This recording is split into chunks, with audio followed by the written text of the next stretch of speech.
we need to begin by looking at the different methods of appraising the investment worth of property. Now, what you'll find is that a lot of these methods are very similar to the methods which are used for evaluating the investment value of any capital asset investment. And that's because property is really just a capital investment, at least in terms of the way that our culture views it. And so to evaluate its worth, its goodness, its merit, we're going to use the mathematical approach of looking at the investment property purely in terms of its money value. And that's really what we do in finance. We're not going to be interested in its social value, its environmental value, or its customary value, or anything else like that. These are all important values, and there are many people saying that they are underplayed in our current environment. However, it's just not what we're going to be looking at today, or really, for that matter, in this course. At some point, we have to consider these other values, and in fact, the whole question of whether or not financial value alone is totally ethical. And we'll be doing that towards the end of this course, because that's an important part of understanding finance. However, before we get to that particularly interesting question, we have to understand exactly our topic area, and our topic area here is finance and the kind of value structures that we use in finance. And so that's what we're going to start with in this presentation, particularly applied to property. In fact, we're going to be purely looking at property from now on, even though it is simply one of the many forms of capital asset investment.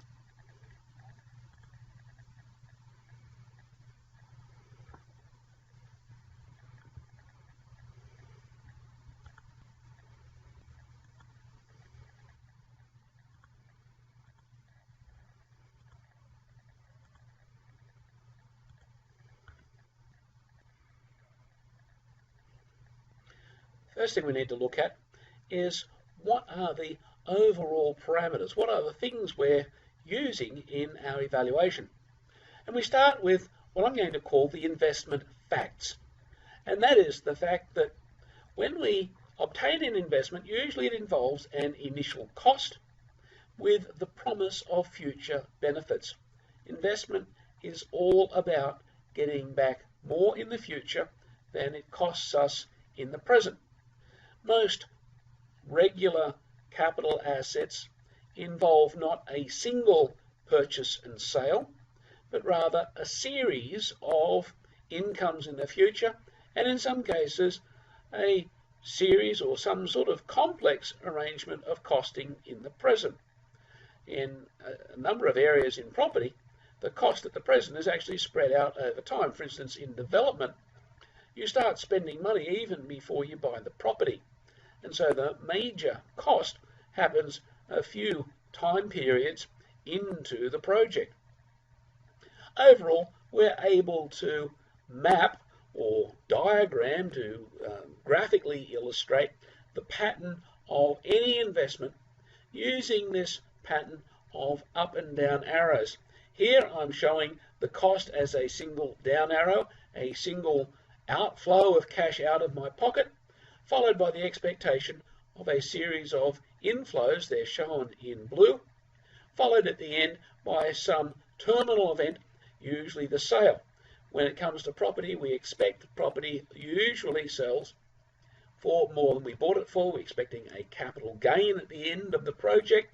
That's normal in property. However, for many capital asset investments, the eventual sale can be quite minor. It can be just a matter of scrapping some worn-out piece of equipment like an old computer or what have you. It may even cost money to have it taken away. But one way or another, there's going to be a terminal event, a terminal cash flow. And so while we're looking at property exclusively, we won't worry about having computers cost money to take us out of our organization. We'll simply assume we're making a capital gain. This mapping is very handy because you can use it very flexibly. It's good, especially when you've got complex projects to consider. And so I do recommend that when you are looking at working out some sort of analysis of property, you consider using these up and down arrows. We can consider the simplest investment as a loan. Here we see the loan in the bottom cash flow diagram as simply the outflow from the bank followed by the repayments as inflows. Of course, from the borrower's perspective, those arrows simply change direction. There's an inflow to begin with, followed by outflows for the rest of the life of the loan. While we're showing these as very simple things, these up and down arrows can be quite complex. In the case of property, we don't refer to the inflows as repayments, we refer to them as rents. And in fact, because they're ultimately quite complicated, because they involve not just the actual rent that you collect, but also the rent less your expenses, and those expenses will have their own pattern of growth or decay through time. The cash flows are quite complex. And because they're quite complex, we don't simply refer to them as rent or net rent or what have you. We usually refer to it as operations. Operations is a term we use in management finance, and that might come probably more appropriately for operating a factory or something, but operating an investment property has so many similarities. I'll be referring to it as your operating cash flows. And so the operating cash flows are your net cash going into your pocket, coming out of your pocket as you receive rent, pay your costs and so on. And so we still got the notional sale at the end. Now, when we look at property, it's a matter of how many of these costs and so on we want to really analyse.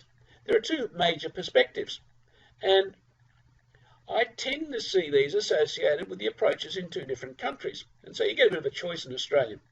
There's the UK approach, where you look at the property alone, and that's where you ignore the investor's point of view, the investor's issues. For instance, the investor may or may not decide to use debt. And so if we're looking at the property alone, we're not going to consider debt funding because that will have an effect on the overall investment worth of the investment. Likewise, taxation. That is a very personal thing. It depends on whether it's an individual or an organisation. It's a matter of the individual's income tax rate, their other incomes and so on. So it can get quite complex. If we're looking at the property alone, obviously we're not going to be taking into account the peculiarities of the owner's taxation situation. This approach, as I say, is what you find in the UK, or Great Britain, to be probably more precise. The other approach is what you tend to find in the United States.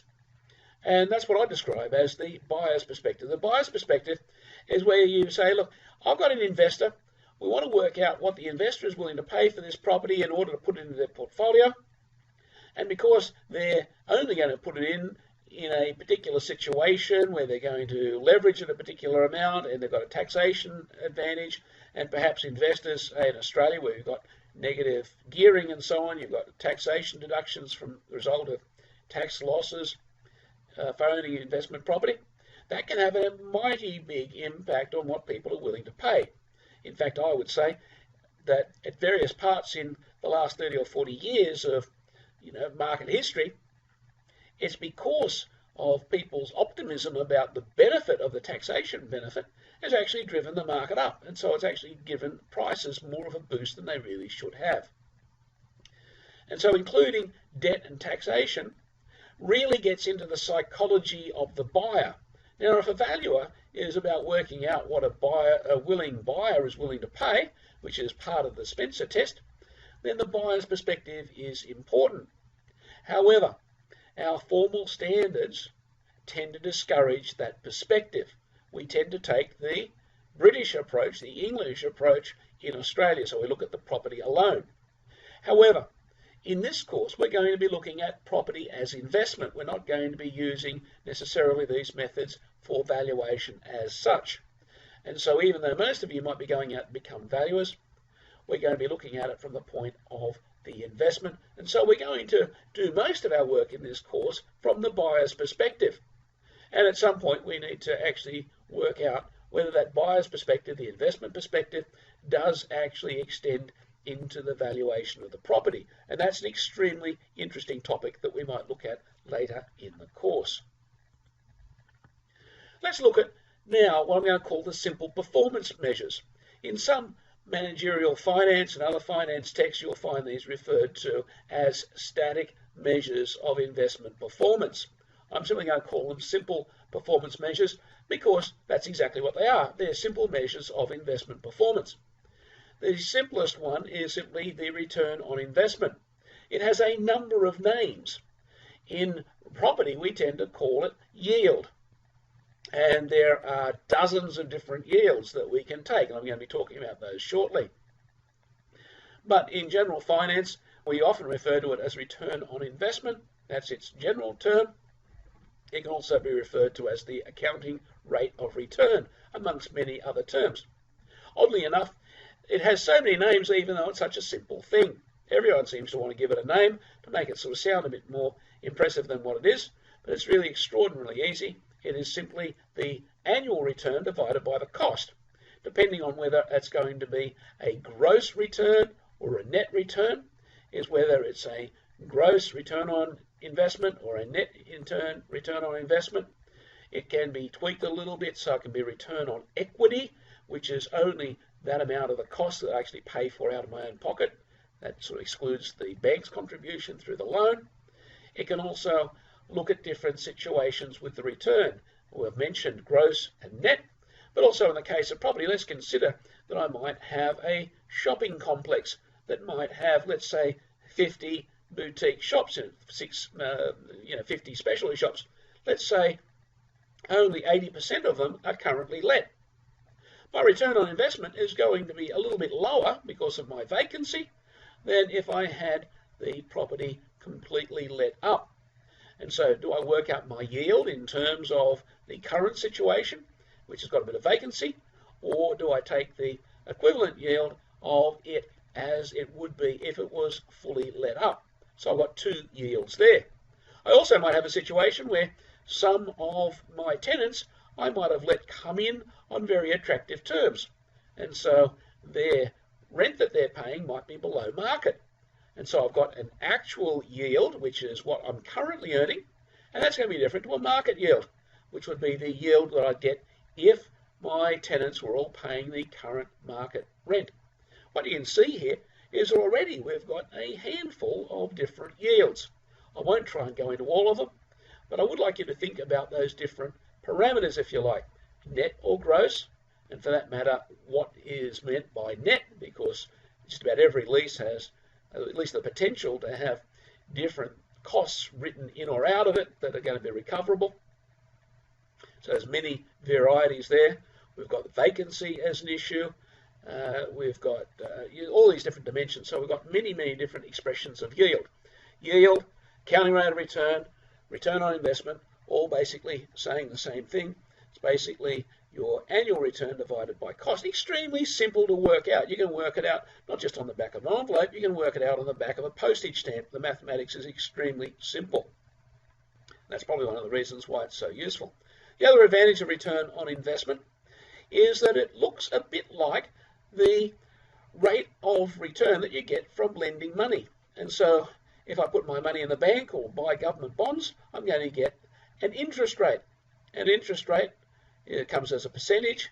It's the amount of money I get every year for simply lending my money to somebody else. And so that's the interest income divided by the principal that's extended. And so I can compare very easily my return on investment to my bank interest rates or the interest rates accruing to other bonds or debt securities. And so return on investment is simple, and it also gives me a nice, easy comparison measure that I can use to other capital asset investments. That's really important. Before we move off there, just a little bit of an aside there, that return on investment has to be moderated by our estimate of relative risk. And so if I'm going to buy property, I'm going to say, is that more or less risky than maybe buying government bonds or putting money in fixed deposits? And so while I am saying that return on investment gives me the same kind of unit of return, in other words, annual interest rate expressed as a percentage, or return on investment expressed as a percentage rate, we have to remember that we have different risks involved, and that's going to have an effect on what return on investment I would expect as reasonable. We next move to the second most common simple performance measure, and that is the year's purchase, sometimes known as the payback period. Slight difference, I guess, amongst some writers in the finance area, whether year's purchase is really payback period. But very, very simply, year's purchase or payback period is simply the reciprocal, the mathematical turning upside down of the return on investment. And so if I have a yield of 10%, I take the reciprocal of that, and that becomes 10, the number 10, and that's the year's purchase or the payback period. What that means is that if I'm earning, let's say, $10,000 per year rent on a property which costs $100,000, it will take 10 years for me to pay back that investment. $10,000 times 10 is 100,000. So in a sense, in 10 years' time, I paid off my property, and anything after that, well, that's just free money, I guess. That's one way of looking at it. So the logic or the history between year's purchase and the payback period kind of makes a certain amount of sense. Obviously, the shorter the payback period, the better the investment. To give you an idea, I was once looking at mobile phone towers, and most of those have a payback period of about 3 months. So it means that their revenue that they produce usually is paid back over a period of only a matter of a few months. Most properties have payback periods measured in matters of years. Now, the problem with these simple performance measures is not that they're simple, not that they're easy to compare one to another, but that they don't take into account the long-term issues. What happens on the 11th year if I've got a 10-year purchase? It might be that I've just bought myself a petrol service station, and in 11 years' time there's going to be some great motorway that's going to make my petrol station pretty much sell nothing. In other words, be worth nothing in 11 years' time. So if I've got my 10 years purchase and so on, that's fantastic. But what happens in year 11 or 12 or 13? And so it doesn't take into account the long-term issues. The other problem with the simple performance measures is they don't take into account the time value of money. It might be wonderful thinking I've got a 10% return on investment. That's marvelous. But if it turns out that I've got to borrow money at 12% in order to get it, well, I'm going backwards, aren't I? So taking into account the time value of money is important. Overcoming some of these problems has been the object of a number of theories over time, but by and large they've got the advantage that they are able to be simple and give you a very quick comparison, but they've got the disadvantage that they don't have the kind of complexity and depth to really model real investments, especially complex investments, and therefore they sort of lose their attractiveness for real estate. We now move to the discounted methods. Now, discounted methods are portrayed as answering all of the problems of the simple methods. However, it's important for us to keep in mind that while they do take into account every cash flow so they don't run out of steam after the payback period is completed and things like that, and they're also able to respond to, well, any amount of complexity you want to put into them, there is a major forecasting accuracy issue, and that really needs to be taken into account. And the other thing, a really important issue that needs to be taken into account when using discounted methods is the matter of establishing the discount rate, which turns out to be probably the most difficult thing to forecast out of any of the stuff in your forecast parameters. However, being that as it may, discounted cash flow analysis, which is what this method is formally referred to, is going to dominate our attention for the next few weeks. And so we need to understand what it is, how it works, and if you like, a little bit of background to it. basic thing about discounted methods is that they consider every cash flow associated with the project. Now this appeals to most investors because it means that every dollar that comes into their pocket or out of their pocket is considered in the model.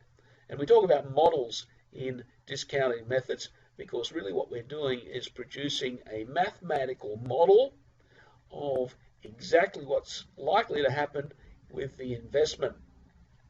And so that's a great advantage. Every cash flow is taken into consideration, and we're able to do probably a best estimate of the forecast of how the investment is going to go. Remember, we said right at the outset, the whole point about capital asset investment is that you pay for something today with the promise of something happening in the future. Now, nobody knows the future, but the most precisely, or the more precisely you're able to forecast the future, the better idea you have of what the investment is worth today.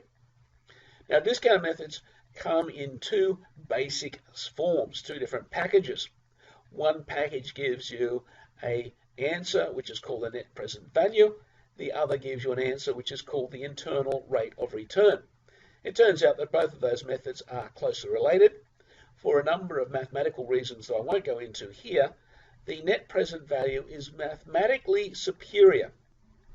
The disadvantage with the net present value is that it gives you an answer, an investment value, which often confuses people. It's a little bit hard to make sense of.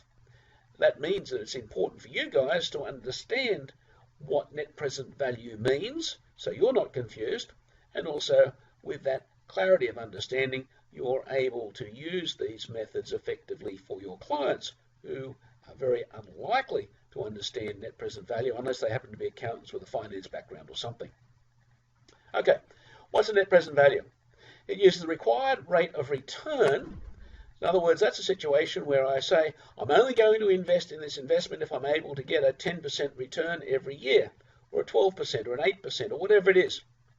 But basically, the starting point is that I'm going to go into my investment saying, I'm only going to consider real estate, or whatever it is I'm going to invest in, if I'm able to get a such and such return every year. So this required rate of return is a very important starting point. We refer to it generally as the discount rate because it's the amount, the rate that I use to discount future promised benefits or future promised cash flows, whether they're positive or negative, to the future. And so, for instance, if I know that I expect a rate of return of, let's say, 10% to keep the numbers easy, and I expect to get $100 in 12 months' time, well, to work that out in terms of its present value, and again, this is a little bit of ballpark mathematics, but basically I'll be saying I have to take about 1/10 of that off, so the $100 becomes something like about $90 to be the present equivalent, the discounted equivalent of that $100 in the future, because I'm only going to invest my $90 today if I get my 10% return, which is going to give me about $100 in the future. It turns out that the mathematical function that I use, the mathematical formula, is, well, it's fairly simple. It is this expression which is here on the side, 1 plus I to the n. We just look at the 1 plus I part to begin with. What that means is that if I have $90 today and I have a 10% return, it means that in a year's time I expect my $90 to have grown by the 10%.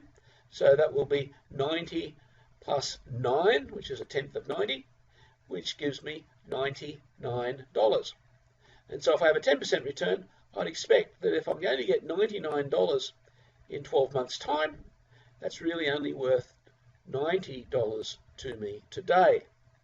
That 1 plus I to the n factor, you should have it, engraved on the back of your spectacles or something. It's a nice, simple little expression which you need to know, because just about everything in finance, just about all of your financial mathematics is all about multiplying or dividing by 1 plus I to the n.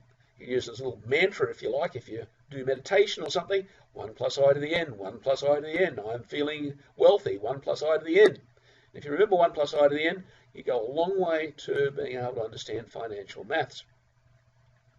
Closely related to the net present value is the internal rate of return. The internal rate of return basically uses the same calculations that you use for net present value, only you don't work out the present value of your future return. So you don't say, I'm going to get $99 in 12 months' time.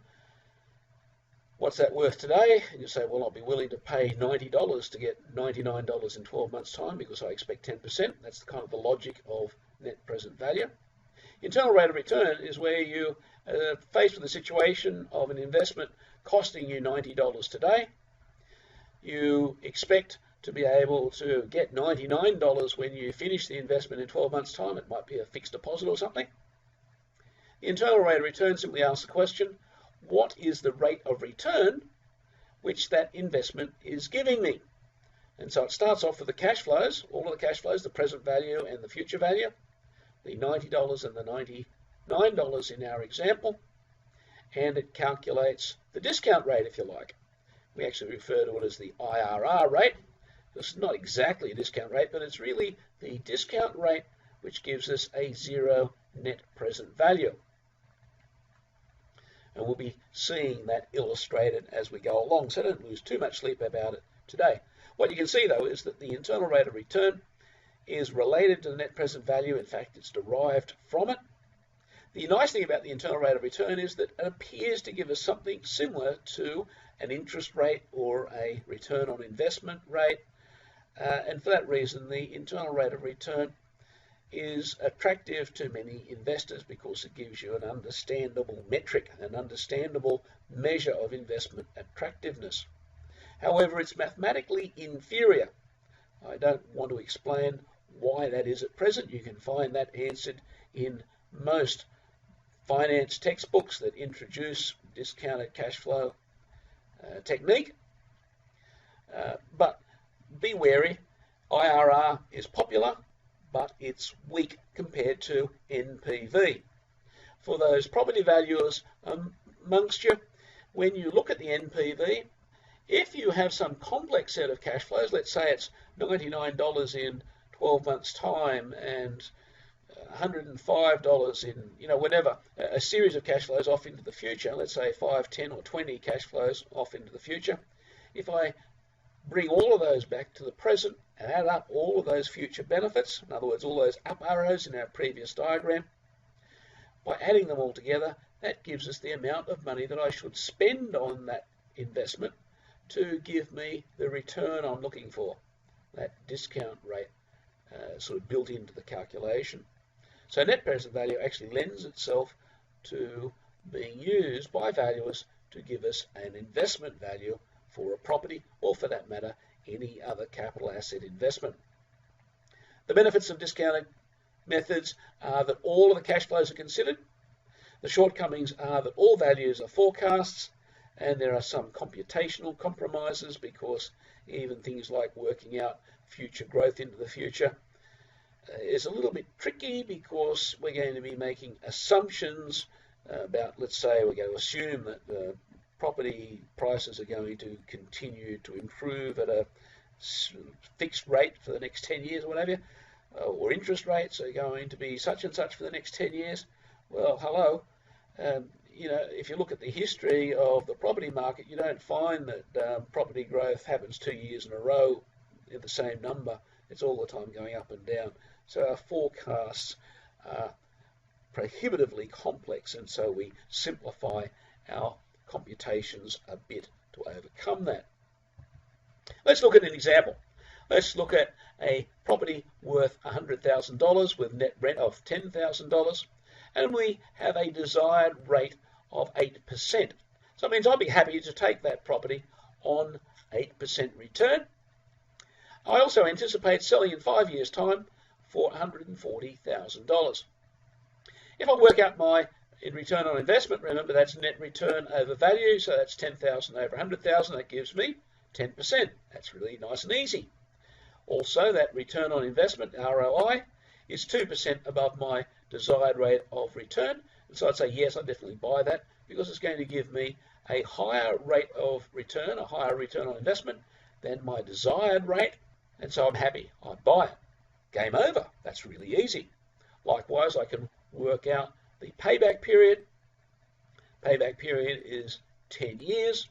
And again, if I'm setting myself an investment that I want a payback period of less than 12 years or something, or 12 and a half years, which really equates to a discount rate of 8%, then again, payback period is, it tells me go, buy the investment.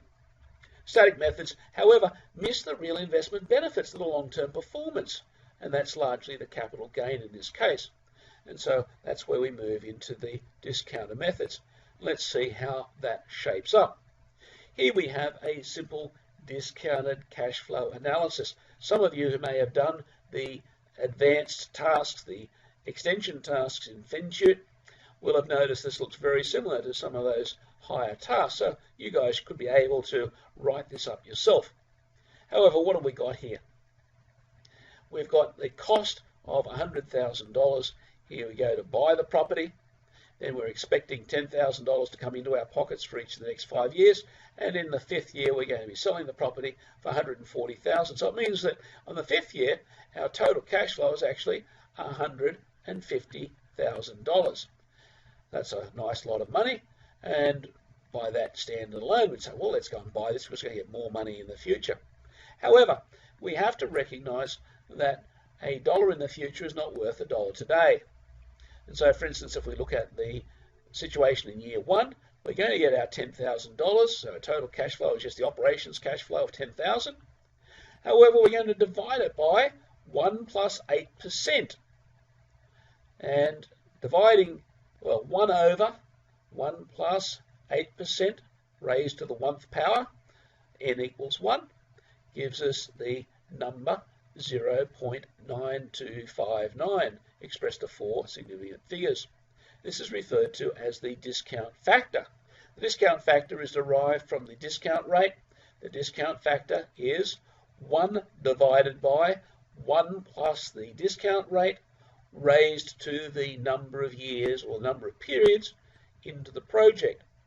And so you'll see the discount factor, 1 plus 8%, or 1 over 1 plus 8% gives us 0.9259. 1 over 1 plus 8% squared gives us 0.8573. 1 over 1 plus 8%, 1.08, raised to the 3rd power cubed gives us 0.7938.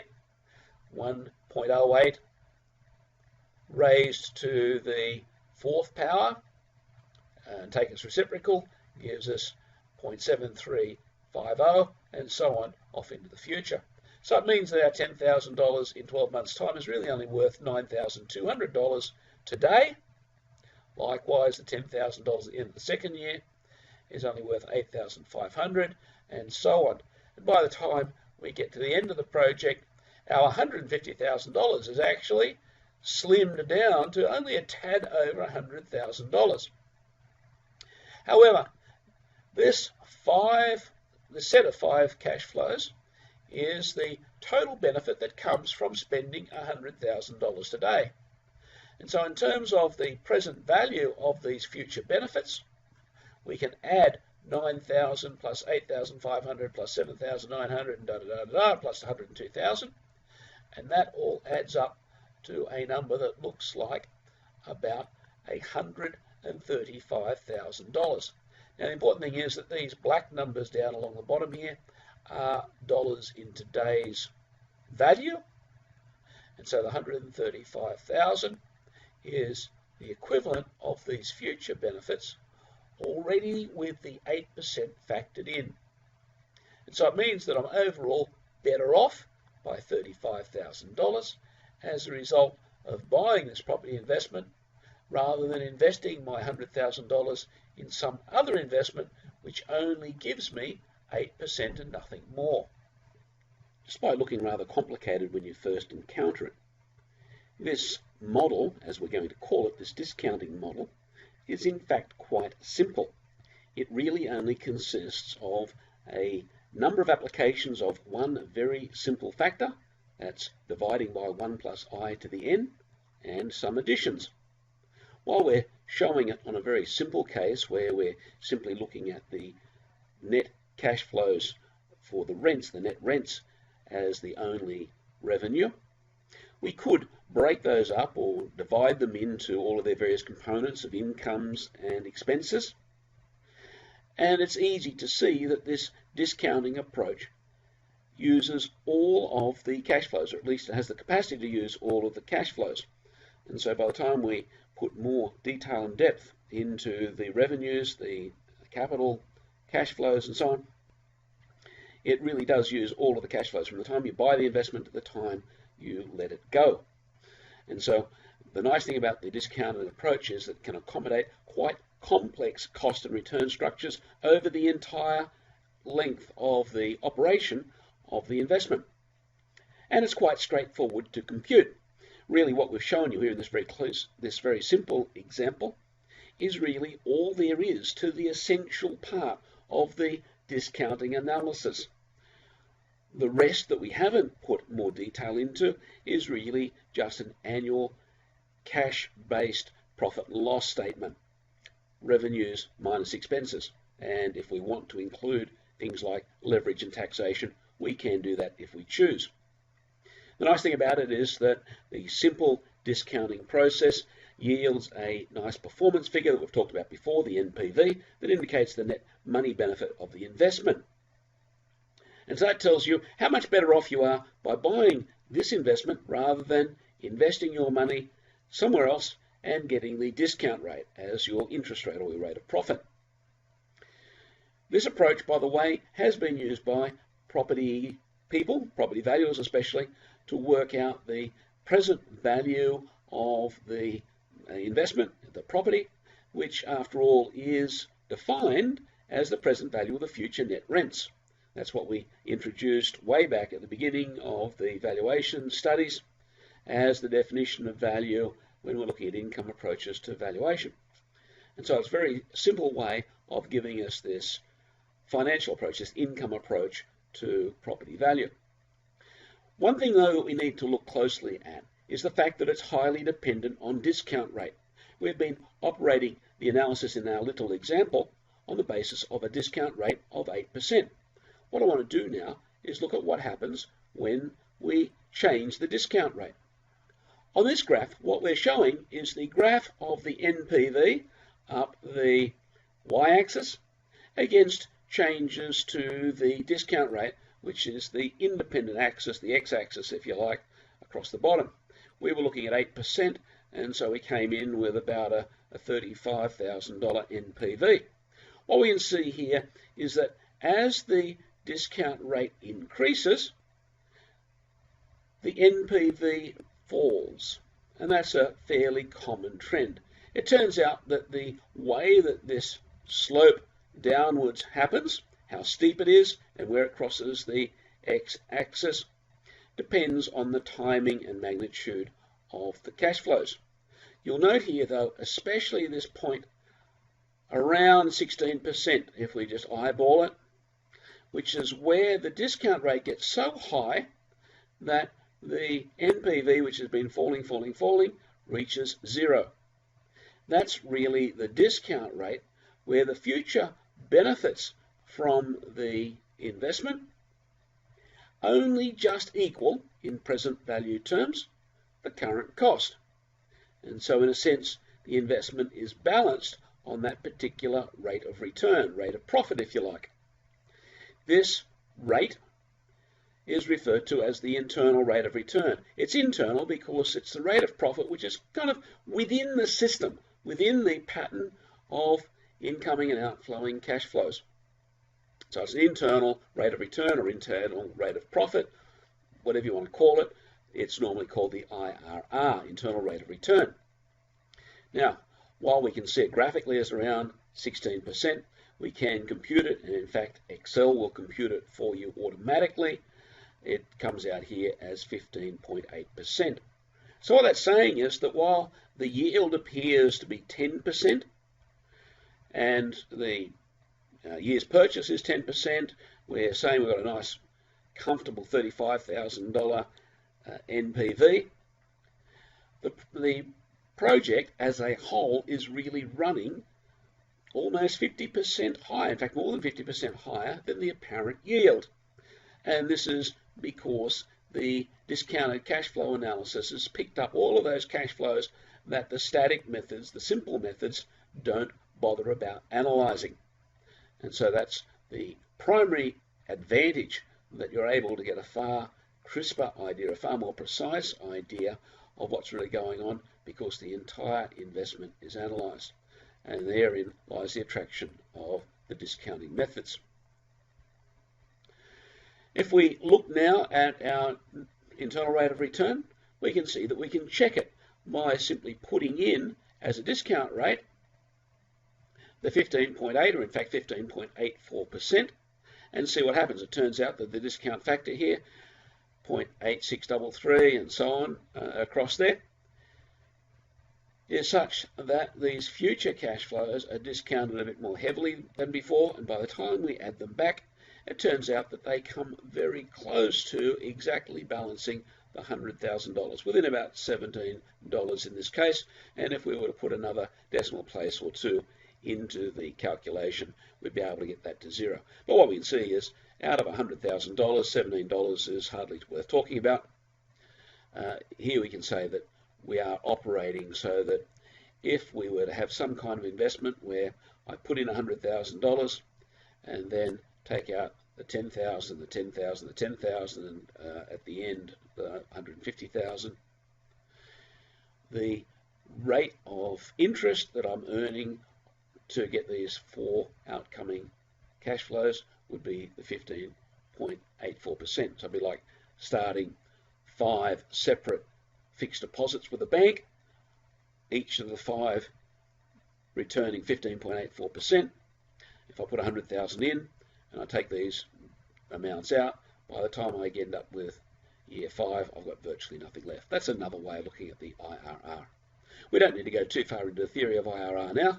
We're going to be mainly looking at NPVs through this course, but you are well advised to keep an eye on internal rates of return, because in practice people are very interested in using it, and it's just an extra function to add on to your model as we go. For valuation purposes, we tend to use NPV. What we can say about the NPV, I think we've already gone over most of this. The important thing here is that the Excel IRR function will do it for you. One thing to note though, a lot of people when they're building models use the IRR function against the PVs. That's the bottom row in our model. In fact, that will never give you very much of an IRR, because you should use the IRR function on the future values. In other words, that's the total cash flows by the time you take in the revenues less expenses, summed up for each period. You don't use the discount ones, because otherwise you're really discounting twice or something. Anyway, you don't do it.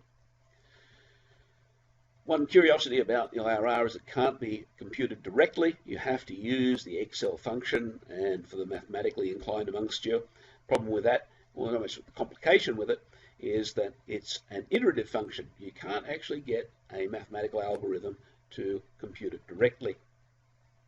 And as we mentioned earlier, it has the lovely advantage that you can compare the IRR on a property investment with the rate of return on fixed deposits or other profits or other profit expectations, where you've got other capital assets that you've got analysed in some way. I think that takes us pretty much to the end of this introduction. For some of you it will be a review, but I do recommend that you make sure that you understand this before we leave this topic too far behind, because what we're going to be going on to now is to build our own DCF of a single tenanted property investment. And so you really need to understand the method before we go off and build the model. Otherwise you'll be building something that you don't understand, and that would be not just a little bit silly, but it actually makes it really hard to follow and apply then in your practical lives.